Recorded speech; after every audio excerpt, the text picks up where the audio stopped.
Complete అవ్వట్లేదు. Sir మంగళం scene గారు మీకోసమే వెయిటింగ్. ఎస్ సునీల్ గారికి ఒక్కసారి గట్టిగా చప్పట్లు. పుష్ప సినిమా 2021లో రిలీజ్ అయిన తర్వాత సునీల్ గారు తెలుగుతో పాటు బోలెడని భాషలు నేర్చేసుకున్నారు. ఆ రేంజ్లో అన్ని సినిమాల్లోనూ అన్ని భాషల్లోనూ కనిపిస్తూ ఉన్నారు. సో మంగళం సీను గారు ప్లీజ్. Thank you. అందరికీ నమస్కారం అండి. నేను పుష్ప ఫస్ట్ ఫంక్షన్ అప్పుడు చెప్పాను, ఇది ఏదో మామూలు వైబ్రేషన్ కాదండి, వేరే వైబ్రేషన్, ఇది వెళ్తానే ఉంటుందని.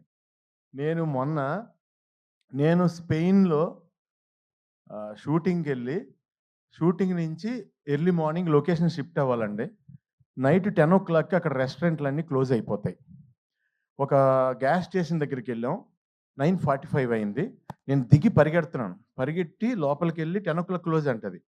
అంటే ఈ హ్యాండ్కి స్టఫ్ ఏది దొరికితే అది, నట్స్ లాంటి ఏదోటి తినేద్దాం, కనీసం భోజనం లేకపోయినా ఇక్కడ అలా తీసుకుంటున్నాం. ఆవిడ లేడీ పెద్దవాడు ఉన్నారు అక్కడ, సారీ క్లోజ్ అన్నారు ఆవిడ. థ్యాంక్ యూ అండి, 2 ప్యాకెట్స్ అని ఇవ్వండి తీసుకున్నా. తర్వాత సెట్ చేస్తున్నాం అండి నియర్ బై రెస్టారెంట్లు ఏమో ఉన్నాయని. కబాబ్ పాయింట్ అని ఒకటి ఉందండి. కబాబ్ పాయింట్ అంటే కనుక మన ఇండియన్ రెస్టారెంట్ అని అనుకుని అక్కడ కబాబ్